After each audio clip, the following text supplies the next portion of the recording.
Selamat pagi, jemaat yang terkasih di dalam Tuhan. Kita bersyukur oleh karena berkat, kasih karunia dan damai sejahtera dari Tuhan Yesus yang senantiasa bersama-sama dengan kita. Hari ini tanggal 26 Juli 2020 pada hari Minggu, kita menghadiri kebaktian online.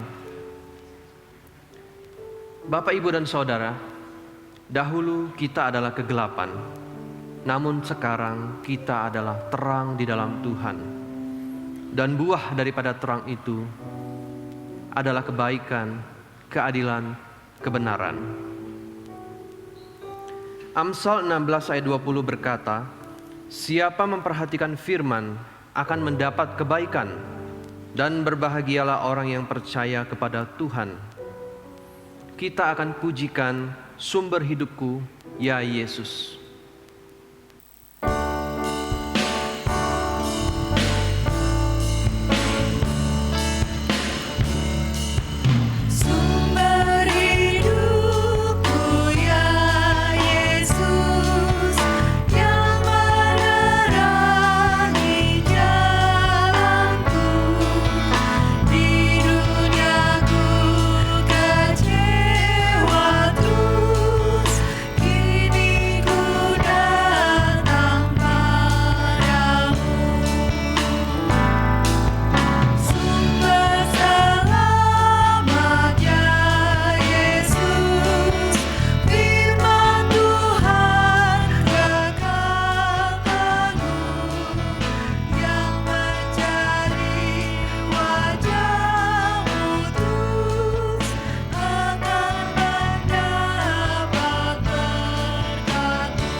Mari kita akan berdoa. Bapa di surga, Bapa yang suci, kudus, dan mulia, betapa baiknya Tuhan di dalam kehidupan kami. Kami datang ke hadirat-Mu ya Bapa, memohon ampun setiap kesalahan dan pelanggaran yang kami buat. Dan saat ini seluruh jemaat Tuhan mau beribadah.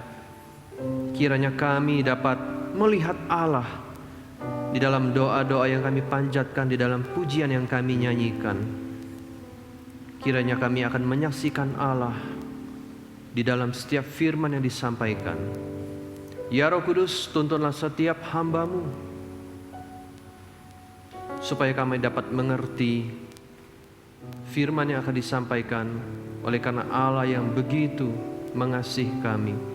Di dalam nama Tuhan Yesus kami berdoa. Amin. Jemaat yang terkasih, pembacaan firman Tuhan hari ini diambil dari Efesus 5 ayat 1 sampai 21. Saya mengajak seluruh jemaat untuk dapat bangkit berdiri dimanapun kita berada. Saya akan membacakan ayat yang ganjil dan jemaat akan membacakan ayat yang genap bersama Ibu Putri. Demikianlah firman Tuhan dari Efesus 5 ayat 1 sampai 21. Hidup sebagai anak-anak terang. Sebab itu jadilah penurut Allah seperti anak-anak yang kekasih. Dan hiduplah di dalam kasih sebagaimana Kristus Yesus juga telah mengasihi kamu dan telah menyerahkan dirinya untuk kita sebagai persembahan dan korban yang harum bagi Allah. Tetapi percabulan dan rupa-rupa kecemaran atau keserakahan disebut saja pun jangan di antara kamu, sebagaimana sepatutnya bagi orang-orang kudus. Demikian juga perkataan yang kotor, yang kosong, atau yang sembrono, karena hal-hal ini tidak pantas, tetapi sebaliknya ucapkanlah syukur. Karena ingatlah ini baik-baik, tidak ada orang sundal, orang cemar, atau orang serakah, artinya penyembah berhala, yang mendapat bagian di dalam kerajaan Kristus dan Allah. Janganlah kamu disesatkan orang dengan kata-kata yang hampa, karena hal-hal yang demikian mendatangkan murka Allah atas orang-orang durhaka. Sebab itu janganlah kamu berkawan dengan mereka. Memang dahulu kamu adalah kegelapan, tetapi sekarang kamu adalah terang di dalam Tuhan. Sebab itu, hiduplah sebagai anak-anak terang, Karena terang hanya berbuahkan kebaikan dan keadilan dan kebenaran. dan ujilah apa yang berkenan kepada Tuhan. Janganlah turut mengambil bagian dalam perbuatan-perbuatan kegelapan yang tidak berbuahkan apa-apa, tetapi sebaliknya telanjangilah perbuatan-perbuatan itu. Sebab menyebutkan saja pun apa yang dibuat oleh mereka di tempat-tempat yang tersembunyi telah memalukan. Tetapi segala sesuatu yang sudah ditelanjangi oleh terang itu menjadi nampak, sebab semua yang nampak adalah terang. Itulah sebabnya dikatakan, bangunlah, hai kamu yang tidur, dan bangkitlah dari antara orang mati, dan Kristus akan bercahaya atas kamu. Karena itu perhatikanlah dengan seksama bagaimana kamu hidup. Janganlah seperti orang bebal, tetapi seperti orang arif. Dan pergunakanlah waktu yang ada, karena hari-hari ini adalah jahat. Sebab itu janganlah kamu bodoh, tetapi usahakanlah supaya kamu mengerti kehendak Tuhan. Dan janganlah kamu mabuk oleh anggur, karena anggur menimbulkan hawa nafsu, tetapi hendaklah kamu penuh dengan Roh. Dan berkata-katalah seorang kepada yang lain dalam mazmur, kidung puji-pujian dan nyanyian rohani. Bernyanyilah dan bersoraklah bagi Tuhan dengan segenap hati. Ucaplah syukur senantiasa atas segala sesuatu dalam nama Tuhan kita Yesus Kristus kepada Allah dan Bapa kita. Dan rendahkanlah dirimu seorang kepada yang lain di dalam takut akan Kristus. Demikianlah firman Tuhan. Bapak, Ibu, dan Saudara, mari kita pujikan Bapa Surgawi memeliharaku.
Kini saatnya persembahan.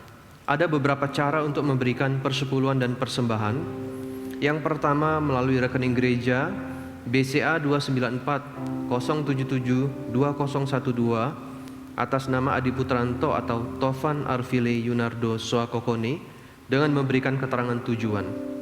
Yang kedua, dengan memasukkan ke dalam kotak persembahan yang berlokasi di depan pintu kantor gereja bagian dalam setiap hari antara pukul 9 sampai 16. Dan yang ketiga, melakukan pengumpulan mandiri, yakni menyimpannya dan memasukkannya ke dalam kotak perpuluhan atau kantong persembahan pada saat ibadah minggu berjalan seperti biasa nantinya.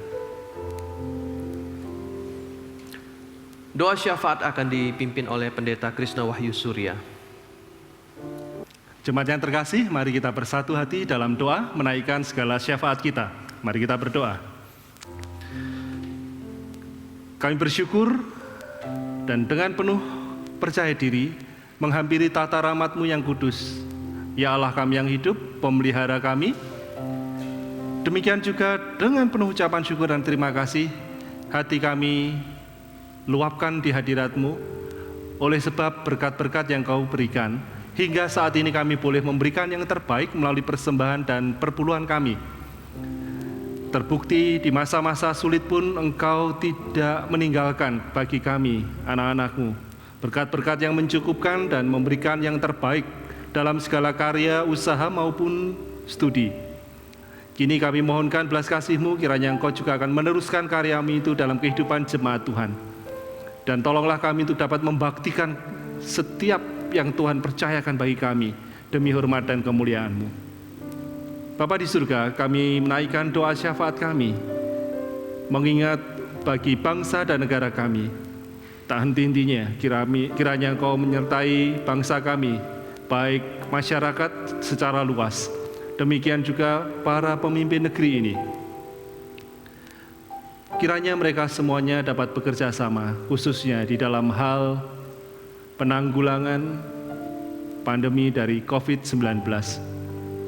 Semuanya dapat bekerja atau melaksanakan bagian masing-masing, bersinergi dan membawa kemajuan maupun kebaikan bagi negeri kami. Kami terus berdoa kiranya Engkau memulihkan negeri ini. Demikian juga Engkau memulihkan bangsa-bangsa di dunia ini atas segala penyakit yang saat ini melanda. Berikanlah sejahtera-Mu bagi bangsa-bangsa, dan kiranya melalui peristiwa demi peristiwa ini, bangsa-bangsa akan mengerti dan juga merasakan keperluan mereka akan Yesus Kristus sebagai Tuhan dan Juru Selamat mereka. Kini kami berdoa Tuhan, kiranya Kau berkati gereja-gereja baptis Indonesia yang ada di BPD Lampung. Tuhan memberkati baik pengurus harian dari kepengurusan BPD Lampung maupun juga hamba-hamba Tuhan, jemaat Tuhan di seluruh gereja baptis Indonesia yang ada di Lampung ini. Kiranya tetap semangat di dalam mereka melaksanakan peribadahan dalam segala keterbatasan, tetap semangat melaksanakan pekabaran Injil di tempat mereka masing-masing berada. Kiranya dalam waktu-waktu yang bagi banyak orang merupakan waktu yang sulit dan buruk, tetapi bagi ini kami semuanya ini adalah kesempatan agar Injil tetap diberitakan. Pakailah gereja-gereja baptis Indonesia yang ada di Lampung, agar kami semuanya terus dapat menjadi terang secara khusus untuk Lampung. Maka kiranya Engkau juga akan berkati pemerintahan daerah Lampung, di mana kami semuanya akan dapat terus bekerja sama dengan pemerintahan daerah di Lampung, sehingga ada kemajuan demi kemajuan yang dialami oleh masyarakat Lampung. Kami berdoa Tuhan, kiranya Engkau berkati Gereja Baptis Indonesia Karunia Tuhan. Kami berdoa kiranya Engkau berkati jemaat Tuhan sekalian.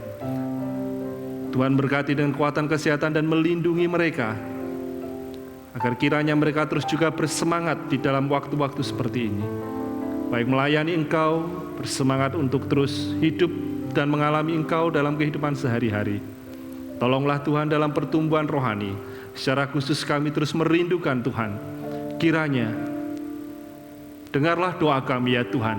Kami merindukan kebangunan rohani. Nyatakanlah itu dalam setiap pribadi lepas pribadi dari jemaat Tuhan. Kami berdoa kiranya Engkau berkati hamba-hamba Tuhan yang melayani, baik di Induk maupun di Cabang, baik di Bandar Lampung, baik di Mesuji, maupun juga hamba-Mu Mbak Ena yang ada di Hong Kong. Sehingga pekabaran Injil, pemeliharaan jiwa-jiwa yang telah mengenal Engkau terus dapat berjalan dengan baik. Kami berdoa kiranya Engkau juga berkati jemaat Tuhan yang senior. Kami berdoa untuk Bapak Hendra Saldi, Bapak Tumpah Uta Barat, Ibu Gideon, Ibu Lendang, Bapak Marali Simanjuntak, Bapak Kasidi, Ibu Badar, Ibu Yohana, Ibu Sijabat. Kami berdoa untuk Bapak Suparno, Bapak Susanto, dan Ibu Trimurti, Tangan kasih-Mu menyertai mereka dengan kekuatan kesehatan dan kesemangatan di dalam menjalani hari demi hari bersama Tuhan sendiri. Jemaat Tuhan yang saat ini sedang merasakan dampak atas pandemi COVID-19, dampak terhadap pekerjaan, sosial, ekonomi mereka, atau sekolah mereka, kiranya Tuhan menolong, memulihkan segera segala keperluan mereka untuk mereka dapat hidup baik, layak, dan terus mereka dapat mengandalkan Tuhan dalam hidupnya di masa-masa seperti ini. Tuhan, kami berdoa kiranya Kau berkati anak-anak Tuhan secara khusus yang baru lulus SMA dan segera memasuki perguruan tinggi. Kiranya Tuhan juga berkati masa-masa di mana mereka melaksanakan ujian. Kami bersyukur bahwa Engkau sendiri akan memimpin mereka menuju tahapan demi tahapan pendidikan yang lebih lagi. Tuhan menyertai juga untuk keluarga maupun orang tua yang akan menolong mereka dalam pembiayaannya. Kami berdoa Tuhan, kiranya Kau berkati rekan-rekan kami yang terus berkarya, baik di luar rumah secara khusus, yaitu para tenaga kesehatan. Tuhan berkati rekan-rekan yang ada di Rumah Sakit Immanuel. Tuhan juga berkati hamba-hamba-Mu yang menolong melayani di Yayasan Pendidikan Karunia Immanuel. Mereka berinteraksi semuanya dengan orang demi orang. Karena itu Tuhan berikan pelindungan, menjaga mereka terus kuat, sehat, terlepas dari segala mara bahaya. Bapa di surga, kami menaikkan doa-doa kami ini dengan kuasa-Mu di dalam nama Tuhan Yesus kami berdoa. Amin. Kita akan pujikan pujian persiapan Ku Ingin Hati Yang Suci Murni.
Khotbah pada hari ini akan disampaikan oleh Pendeta Muda Krishna Wahyu Surya dengan judul Berjalan di Dalam Kasih, Terang, dan Kearifan. Karena demikianlah seharusnya hidup kita sebagai anak-anak terang. Jemaat yang terkasih, kita segera memasuki pembelajaran dalam kitab Efesus, memasuki pasal yang kelima. Jangan lupa bahwa pasal 5 berkaitan dengan pasal 4, 5, dan tentu pasal yang ke-6. Karena ini berkaitan dengan cara hidup atau praktis hidup di dalam menghidupi ajaran dan doktrin yang selama ini dipelajari di pasal 1 sampai dengan yang ketiga. Berjalan di dalam kasih, terang dan kearifan. Itu adalah judul khotbah kita hari ini. Dari Efesus pasal 5 ayat 1 sampai dengan 21. Kenapa? Mengapa harus hidup berjalan di dalam kasih, terang dan kearifan? Efesus pasal 5 ayat 1 mengatakan bahwa jadilah penurut-penurut Allah. Jadilah anak-anak yang kekasih. Wah, ini berarti suatu dorongan yang kuat ya dari seorang Paulus, bahwa kalau orang sudah percaya Yesus itu sudah bukan lagi menurut yang lain, kecuali menuruti kepada Allah Bapa kita. Dan juga jadilah anak-anak yang kekasih. Maka penting sekali kalau kita mengetahui bahwa Allah itu kasih. Di dalam Yesus disebutkan Yesus adalah terang dunia. Demikian juga disebutkan Yesus adalah kebenaran, wisdom, kearifan, kebijaksanaan. Semuanya itu ada di dalam diri Allah dan kita kenal dalam Yesus Kristus. Maka sudah selayaknya atau sepatutnya kita berjalan di dalam kasih, terang dan kearifan. Sekali lagi, jadilah penurut-penurut. Jadilah pelaku-pelaku. Ini berarti kita mengimitasikan diri. Kita menjadi mau serupa seperti Yesus sendiri. Jadi ada suatu tingkatan pertumbuhan rohani di pasal 5, semakin hari semakin kita makin serupa dengan Dia.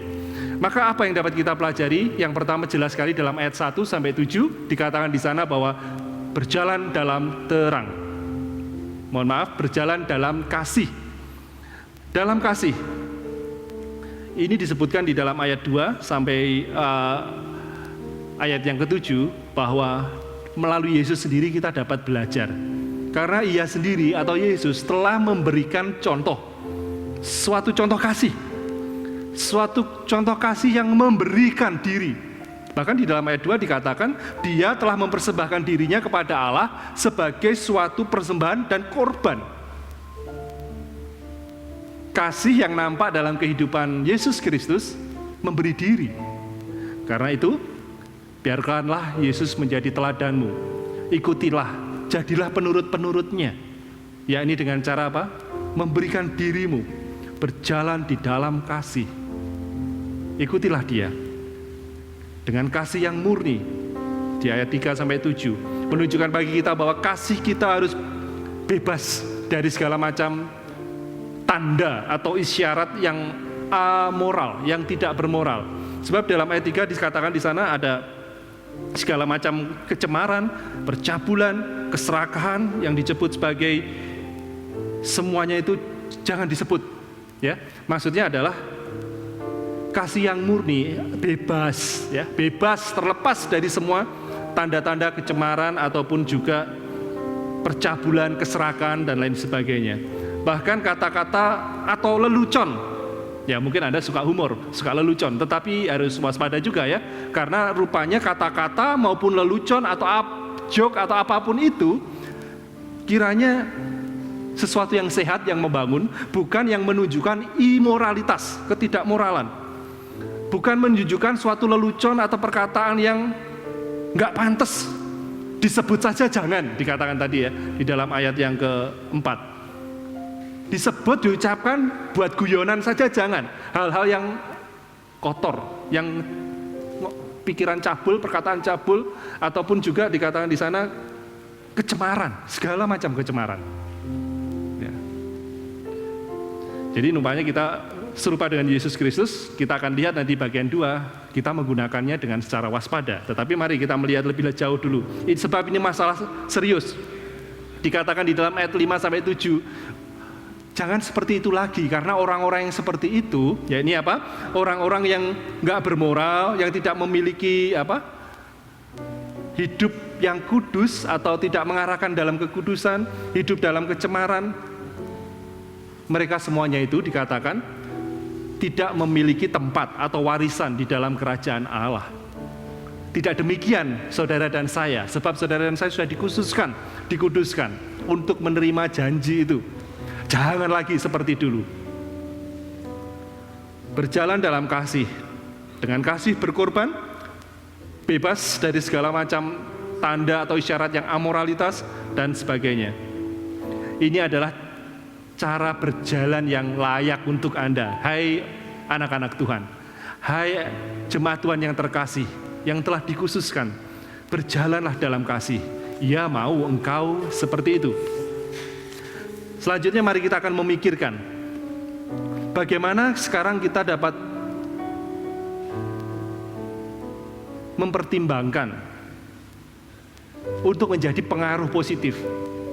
Semoga bagian pertama, semoga kasih kita mempengaruhi. Apa yang kita ucapkan tadi, jangan yang cemar. Apa yang kita lakukan, jangan bercabul dan sebagainya. Apapun itu, hidup dalam kasih kiranya menjadi dampak positif ya. Tetapi rupanya lebih jauh lagi, bukan hanya sekedar berjalan dalam kasih, tetapi berjalan sebagai terang. Ayat 8-14 jelas sekali dikatakan di sana, bahwa sekarang kamu adalah terang di dalam Tuhan. Saya sebutkan bukan berjalan dalam terang ya, tapi berjalan sebagai terang. Dan ini berbeda. Kalau berjalan dalam terang, sama seperti kalau saya ada di bawah lampu. Terangnya adalah lampu, saya berjalan di bawahnya. Tetapi kalau saya berjalan sebagai terang, saya adalah lampunya. Saya adalah terangnya, Anda adalah terangnya. Itu sebenarnya maksud dari kebenaran firman Tuhan. Sebab kamu dulu adalah kegelapan. Di dalam pasal 2 yang lalu kita sudah belajar ya. Tetapi sekarang kamunya adalah anak-anak terang. Kamu adalah terang. Bukan lagi berjalan, tetapi kamu harus dapat dilihat sebagai terang oleh orang lain. Dan itu adalah buahnya bermacam-macam di sana ya. Buah dari anak-anak terang itu disebutkan di dalam ayat 9. Karena terang hanya berbuahkan kebaikan, keadilan, kebenaran. Apakah Anda membuahkan buah-buah seperti itu? Anda dapat memeriksanya ya. Sebagai anak terang, semestinya saya membuahkan keadilan, kebenaran, kebaikan.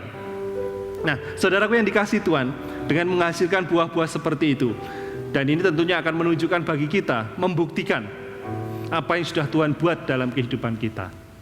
Namun lebih lanjut kita mari memperhatikan, bukan saja identitas saudara sekarang adalah terang, tetapi ternyata memang sebagai terang pun harus ada fungsinya.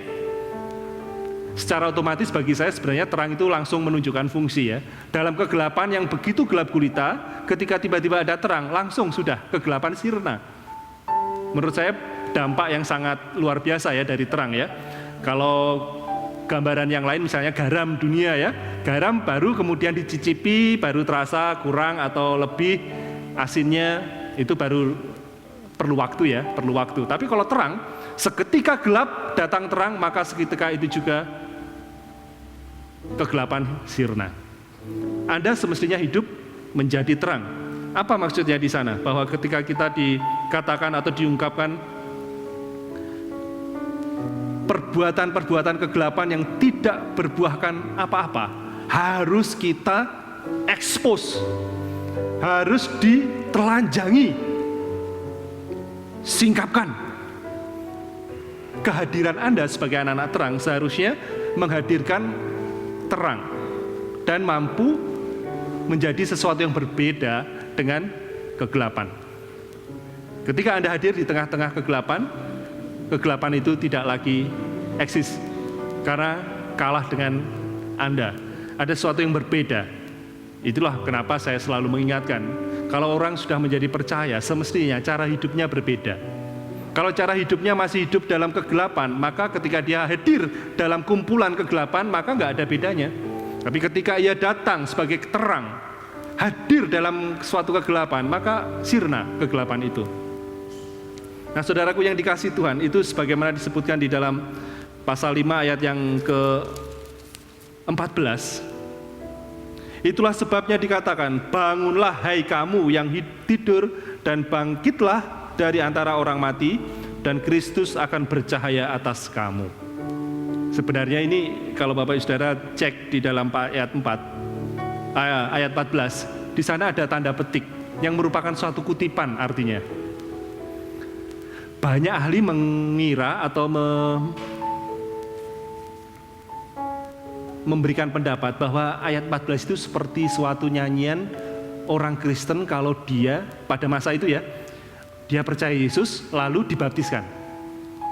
Jadi seperti kalau kita hadir dalam suatu upacara pembaptisan, ketika orang dibaptiskan, orang pada zaman dulu, para ahli berpendapat bahwa ini lagu sebenarnya. Ayat 14 itu harusnya dinyanyikan ya, bukan sekedar dibaca, bangunlah hai kamu yang tidur dan sebagainya. Enggak, ini dilantunkan. Ayat 14 ini dilantunkan. Ketika mereka melihat ada saudara mereka baru dipercaya dan kemudian dibaptiskan, jemaat menyanyi lagu ini di ayat 14. Tapi saya nggak ada lagunya ya. Kita nggak tahu lagunya kayak apa. Tapi mungkin kalau Anda ahli musik boleh coba mengaransemen atau menyiapkan berdasarkan ayat ini sebagai lagu pujian ketika nanti ada baptisan, sedang dibaptisan, jemaat malah menyanyi sebagai sambutan. Hai bangunlah kamu yang tidur, bangkitlah, bercahayalah. Nah, Bapak Saudara yang kasih Tuhan, betapa luar biasanya sebagai terang itu ya. Kita sebagai terang. Terang sangat cepat sekali saya katakan tadi eksistensinya. Pada waktu saya masih sangat kecil, saya masih menangi atau saya masih mengalami ya, pada zaman saya masih kecil, namanya orang itu tukang patri. Mungkin sekarang sulit sekali ya mencari orang yang bekerja sebagai tukang patri. Tapi di waktu saya masih kecil itu ada tukang patri berkeliling dari kampung ke kampung, kemudian pakai bunyi-bunyian krepiak gitu ya. Itu mengingatkan kalau ada suara itu maka mesti ada tukang patri lewat. Kerjaannya apa? Kerjaannya sederhana. Biasanya menambal panci yang bocor ya, panci yang bocor. Nah, dengan cara melihat panci itu, biasanya bagian bawah panci itu ada yang bocor atau borot itu, dia melihatnya ke atas ya. Dia lihat dari dalam tapi menunjukkan ke sinar matahari. Terang matahari dia perlukan untuk melihat mana yang bocor, mana yang berlubang. Kemudian dari situ dia patri. Nanti dicek lagi, apa sudah kira-kira sudah baik, kurang baik, diperbaiki lagi. Dengan bantuan sinar matahari yang menerobos lubang atau kebocoran dari panci, dengan sinar matahari yang menembus, mengekspos, menyingkapkan kerusakan yang ada di sana, maka mudah sekali untuk memperbaiki. Semestinya kehidupan kita sebagai terang adalah begitu ya. Ketika kita hadir, kegelapan kita ekspos, kita tunjukkan bahwa kegelapan ini, perilaku ini, cara laku seperti ini adalah kegelapan. Maka dikikis, disingkirkan, diperbaiki. Ketika kita hadir sebagai orang percaya, semestinya kita hadir sebagai terang, yakni terang yang menunjukkan, bahkan untuk memperbaiki. Kini bagaimana dengan kita untuk dapat yakin berjalan sebagai anak-anak terang? Serupanya dikatakan di sini waktunya kearifan, kebijakan atau wisdom hadir di sana, masuk. Bagaimana kita bisa yakin dapat menjalankan peran kita sebagai terang tadi ya? Perlu arif. Untuk menjadi terang perlu bijak, perlu wisdom tersendiri. Dan Paulus menunjukkan itu di dalam bagian terakhir ayat 15 sampai 21. Paulus menasihatkan kita untuk berjalan dengan arif, dengan kearifan, kebijaksanaan. Karakteristik berjalan dengan arif dikatakan di dalam ayat 15 sampai 17. Karena itu perhatikanlah dengan seksama bagaimana kamu hidup. Jadi rupanya orang yang arif atau orang yang bijaksana itu cara hidupnya adalah cara hidup yang seksama, yaitu apa? Melakukan dengan hati-hati. Kata yang dipakai untuk ayat 15 seksama itu artinya adalah perhatikan dengan hati-hati, tepat, akurat, melakukannya dengan tekun. Itu adalah kira-kira gambaran melakukannya dengan seksama itu kira-kira seperti itu. Tepat, akurat, lakukan dengan tekun. Sebab perbandingannya adalah di dalam ayat berikutnya tidak seperti orang-orang yang bebal, nggak peduli apa yang akan terjadi, apa yang akan dia lakukan. Cuek dengan segala perbuatan-perbuatan kegelapan. Kita tidak lagi demikian ya saudara. Semestinya kita hidup dengan seksama, memperhatikan, melakukannya dengan tekun, dengan hati-hati. Dan kini mari kita melihat di dalam ayat 16 bahwa ternyata ada sesuatu investasi yang Tuhan berikan di sana. pergunakan waktu yang ada. Jadi salah satu kearifan kita adalah dengan cara mempergunakan waktu dengan baik. Kata yang dipakai sebenarnya seperti menebus waktu. Jadi saudara ini membayar waktu, beli waktu. Kata yang dipakai memakai atau memanfaatkan atau pergunakan waktu itu, beli waktu, gunakan itu sebaik-baiknya untuk dirimu. Jangan sedikit pun dihamburkan atau dimubazirkan menjadi sia-sia. Karena memanfaatkan setiap kesempatan itu rupanya adalah anugerah dari Tuhan ya. Siapa dari antara kita yang bisa kembalikan waktu kita? Aku pengen muda lagi. Ya, mungkin secara biologis bisa diatur untuk mengatur penuaan dini, tetapi meminta waktu untuk kembali itu adalah sesuatu yang tidak mungkin. Jadi, waktu yang ada sekarang pergunakan bagi dirimu sendiri dengan semaksimal mungkin. Karena apa, saudara? Ini perlu perhatikan. Disebutkan di sana karena waktu-waktu ini atau hari-hari ini adalah jahat. Apa maksudnya di sini? Hari-hari ini adalah jahat. Kata yang dipakai sebenarnya berarti hari-hari yang penuh dengan bahaya, hari-hari yang menjebak, hari-hari yang penuh dengan gangguan. Kira-kira seperti itu gambaran yang mau dimaksudkan oleh Paulus. Hari-hari yang ada sekarang itu banyak jebakan mautnya ya. Banyak sekali bahaya-bahaya yang tersingkap di sana. Dan kalau kita nggak waspada dengan waktu yang kita gunakan, mungkin kita akan menggunakan waktu dengan sembarangan. Nah, saudaraku yang dikasihi Tuhan, maka perhatikan waktu-waktu Anda. Pada zaman sekarang ini jauh lebih banyak kegelapan ditunjukkan melalui berbagai macam. Baik itu media sosial, baik itu juga teknologi atau apapun juga, kegelapan makin banyak diekspos, diperlihatkan. Ini justru sebenarnya kesempatan untuk Anda hadir di sana sebagai terang.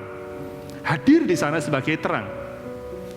Jangan malah mempersilahkan kegelapan tetap eksis dan ya sudahlah, yang mau gelap-gelap, yang mau terang-terang. Tidak, Anda harus hadir di sana. Justru kesempatan makin jahat, maka kesempatan untuk hadir sebagai terang makin banyak. Maka kapanpun kabar baik harus diberitakan. Kapanpun firman Tuhan harus tetap dinyatakan. Itu sebenarnya melalui hidup Anda. Kalau Anda hadir sebagai terang, maka firman itu terpancar. Firman itu akan nampak. Dan inilah kehendak Tuhan. Sebab itulah kehendak Tuhan di dalam ayat 17 ya. Orang bijak Tuhan merindukan seperti itu. Kini Bapak Saudara yang kasih Tuhan, Anda perlu untuk hidup berjalan dengan arif, ditandai dengan yang ayat 18 sampai 21. Janganlah kamu mabuk oleh anggur, karena anggur menimbulkan hawa nafsu, tetapi hendaklah kamu penuh dengan roh. Harus penuh dengan roh. Berjalan dengan arif berarti kehidupan Anda dipenuhi dengan roh. Sementara orang lain yang hidup di dalam kegelapan enjoy untuk hidupnya dikuasai dengan anggur, kata yang dipakai adalah mabuk. Sama sebenarnya dipenuhi dengan roh, artinya Anda dikuasai oleh roh. Kalau Anda dipenuhi dengan anggur, artinya Anda dikuasai oleh anggur, mabuk. Jauh lebih baik ya, nampaknya mabuk karena roh ya, bukan karena anggur ya. Ya. Lebih baik mabuk karena roh, dalam arti mabuk adalah apa? Dipenuhi, dikuasai. Mabuk oleh roh, dikuasai oleh roh, daripada mabuk oleh yang katanya ada cap orang tua atau cap apa itu ya, dan lain sebagainya. Jadi mari, orang percaya seharusnya tidak lagi dikuasai oleh yang lain. Alkohol, dikuasai oleh obat-obatan, dikuasai oleh apa yang membuat dia menjadi edik, saya katakan minggu lalu ya, ketergantungan, tetapi bergantunglah kepada Roh Kudus. Inginlah Anda terus-menerus dipenuhi oleh Roh Kudus. Pak, tandanya orang dipenuhi Roh Kudus itu apa? Wah, ternyata Paulus memperjelasnya di sini ya. Apa buktinya seorang dipenuhi dengan roh? Ayat 19, saudaraku, perhatikan di sana. Buktinya adalah berkata-katalah seorang pada yang lain dengan mazmur, kidung puji-pujian, nyanyian rohani. Bernyanyi, bersorak. Jadi kalau orang dipenuhi roh, ciri-cirinya seperti itu. Kidung pujian, bermazmur, puji-puji, bernyanyi, bersorak, itu adalah ciri-cirinya orang yang dipenuhi roh. Maka bagi saya seperti ini sudah tidak menjadi ayel-ayelan lagi ya untuk gereja-gereja dimanapun berada. Kalau orang menyanyikan dengan him, kalau orang menyanyikan dengan lagu kontemporer, kalau orang menyanyikan dengan cara seperti ini, gaya seperti itu, semestinya tidak lagi menjadi perbincangan yang menjadikan perdebatan. Tetapi kita sudah tahu, setiap orang yang dipenuhi roh, dia akan selalu mengekspresikan dirinya melalui pujian, nyanyian, mazmur, dalam berbagai bentuk, dan Tuhan suka itu. Tuhan mau itu. Anda suka memuji Tuhan? Anda suka menyampaikan kidung pujian, menyanyikan him, menyanyikan mazmur, ucapan syukur, bersorak bahkan? Sebenarnya Paulus berkata, ini adalah tanda kalau orang dipimpin oleh Roh Kudus. Karena itu saudaraku yang dikasihi Tuhan, mari kita datang kepada Dia dengan mengucapkan syukur. Selanjutnya di ayat 20 dan yang terakhir di ayat 21, indikasi yang ketiga adalah merendahkan diri satu dengan yang lain karena takut akan Allah. Minggu lalu kita sudah belajar, atau 2 minggu yang lalu ya, mengenai rendah hati, merendahkan diri. Saudara yang dikasihi Tuhan, sebagai kesimpulan, sebagai anak-anak Allah, berjalan dalam kasih, dalam terang, dan juga kearifan. Lakukan semuanya itu. Oleh sebab saudara ada kerinduan dalam hati Anda, aku ingin menjadi penurut, aku ingin menjadi imitator, peniru Yesus Kristus. Aku mau berjalan di dalam semuanya itu. Tunjukkan bahwa engkau dipimpin oleh Roh. Sampaikan nyanyian pujian, syukur, mazmur, kidung pujian, nyanyian rohani, menyanyi dan juga bersorak. Ucapkan syukur, hidup dalam kerendahan hati satu dengan yang lain, sama seperti Kristus telah merendahkan dirinya dan mengorbankan dirinya. Selamat menjadi terang, hidup di dalam kasih, dan berdasarkan kebijakan atau kearifan yang Tuhan Allah berikan bagi saudara. Tuhan memberkati kita sekalian. Saya mengundang kita semuanya untuk dapat berdiri bersama-sama di tempat kita masing-masing, menjadi pujian respon di dalam minggu ini. Ada terang sekarang padaku. Mari kita meresponi bahwa kita adalah bukan saja ada terang dalam hidup kita, tapi Anda adalah terang. Sekarang saudara keluar dari rumah, saudara adalah terang.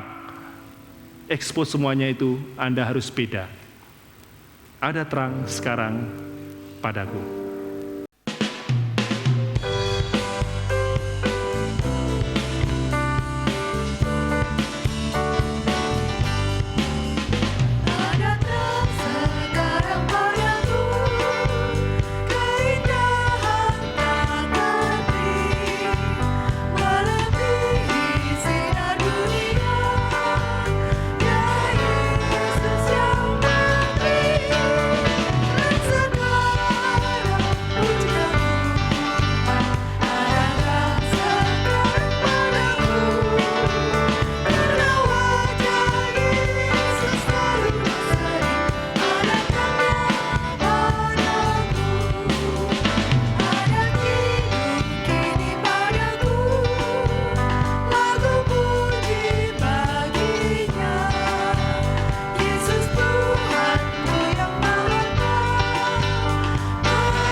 Dan marilah kita mengarahkan hati kita kepada Tuhan, jemaat yang dikasihi Tuhan.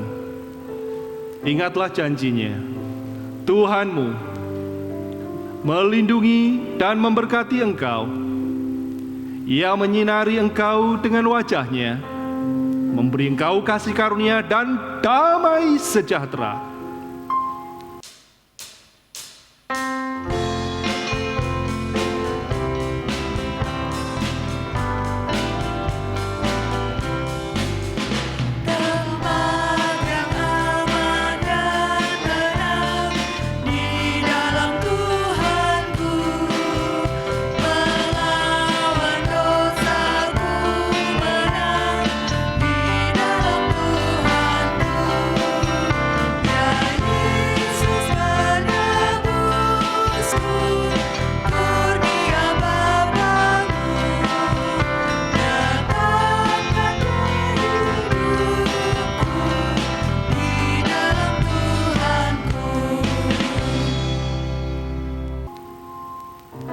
Amin. Selamat hari Minggu, Tuhan memberkati kita sekalian.